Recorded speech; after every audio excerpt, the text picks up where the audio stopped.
Right, I'm Paul Bulmer from Bragg, and I'm interviewing Mark Dummer, who's got a house on the Groften development, and he's going to tell us a little bit about the history of the Groften. So, what's your early knowledge of the Groften, Mark?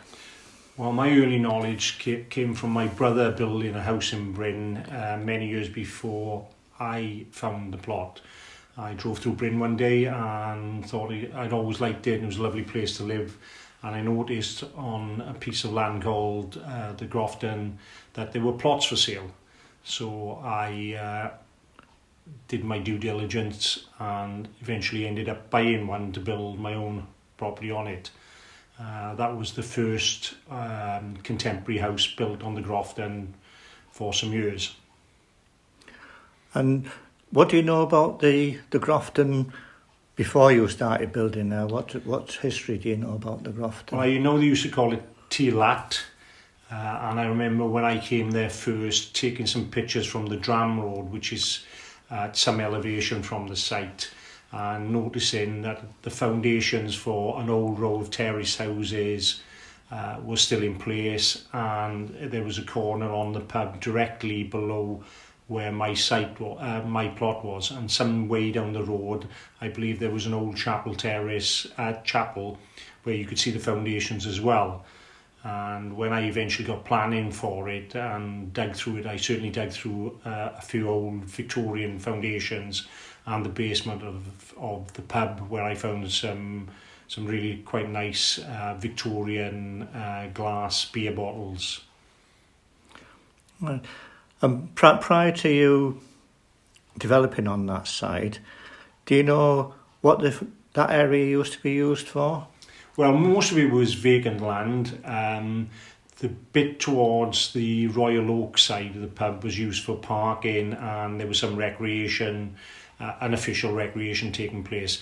The bottom half, down towards the old Glanaravan, or the chicken farm as is known in BRYN, was a nice green area, and had several picnic benches, as the land at the time, before the developer BRYN bought it, was owned by the Forestry Commission, and people used to go there and walk and picnic.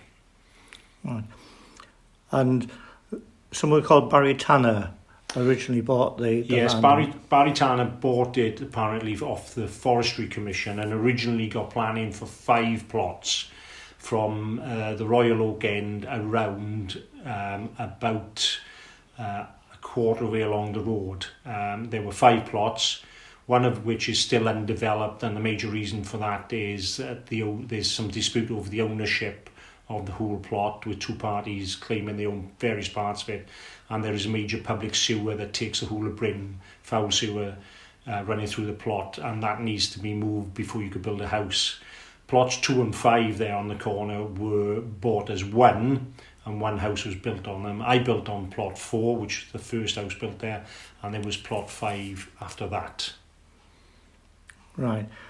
And that was later developed with a further 10 plots? Yes, Mr Tanner applied to the local authority for 10 further plots, of which there are 7 houses now. One undeveloped plot in the middle of the group of plots that was disputed by the local authority and turned down for planning, and Mr Tanner had to go to the Welsh office at the time and appeal the planning, which he eventually won after some 10 years, I believe. The last 2 plots on the site are now blighted, really, because NRW, Natural Resources Wales, who have responsibility for flooding, have deemed that particular plot to be a floodplain for the Frydwyth River. Right. So the likelihood of those being developed in the future is pretty remote. There's also a gap between the houses still. Yes, that was bought by an individual from Porthcawl. Has never been developed. That also has a problem of being on the floodplain now, though I do believe that the planners would struggle to prevent him building on that one. Because that's quite a steep plot. The fall from the road to the river would probably take out most of the floodplain, whereas the end two plots are very low, lying to the river. Yeah. And you also mentioned that there was a few issues around the adoption of the road to the front of those properties. When I applied for planning permission, unlike today where you have what's called a unitary authority, being Neath and Port Talbot County Borough Council, in those days you had two authorities with control of planning. One was the old Port Talbot Council, who did the planning, most of the planning stuff, and then the highways were controlled by the old West Glamorgan County Council before they were all combined into Neath and Port Talbot Council. And as part of the original planning permission I was granted, and plot 2 and 3, Mr Jerry Davis, we were served what was called at the time new street orders, which meant that we had to, at our own cost, lay out the footpath, curbs and back curbs and a metre of the road, and get those metalled at our own expense and hand them back for adoption by the local authority, who then maintain them. And for some reason, probably financial, halfway through the process, West Glamorgan withdrew the new street order. So all the footpaths and a metre of the road running along every house along the Groften has been metalled and made up, but it remains in the ownership of the individual house owners. Right.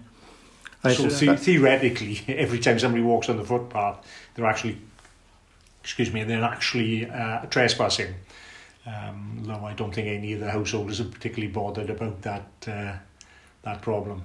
Yeah, but it doesn't sound like there's much progress in terms of the adoption actually taking place. Well, they won't be. Neath and Port Talbot have already said that they will not be adopting it. Right. Once they adopt it, they take it into ownership, and then it becomes, the maintenance of it becomes their problem. At the moment, the maintenance of it is still with the householders. Yeah, I mean, the houses are in a very nice location down there, with the sound of the river running down at the back of the... Personally, I think it's a super location, and I've spent almost 30 happy years there now. When I look out the front of my window, I see, at the front of my property, I see trees, and the bank opposite me, which is completely wooded. And when I look out the back, I see a nice garden running down to a lovely stream, and a wooded area between me and the houses behind, which means for most of the year I don't see any of the houses behind because it's fully wooded. So it's an extremely pleasant place to live, in my opinion. Yeah, and there is a very pleasant walk along the bank side of the river, just behind the houses there. Yes, there's a public footpath established under the Countryside Act, which has an interesting past as well, because 30 years ago there was a public inquiry held to establish that footpath in the church hall in BRYN, where a lot of people attended, to claim that there's a footpath along the river and one diagonally running through the Groften. The judge appointed by the Welsh office at the time found that he felt that he could establish the footpath running along the Groften, but quashed the application for a footpath running diagonally across, because in his own words he felt that it was being applied for to frustrate the developer. So in many respects the guy gave something to the village and gave something to the developer. Right. Yeah, so thanks very much, Mark, for your summary of the development of the Groften area. We have some other interviews which talk about the Tylap village that you referred to that was there beforehand. A very interesting contribution to the story of BRYN. Thank you very much, Mark. My pleasure.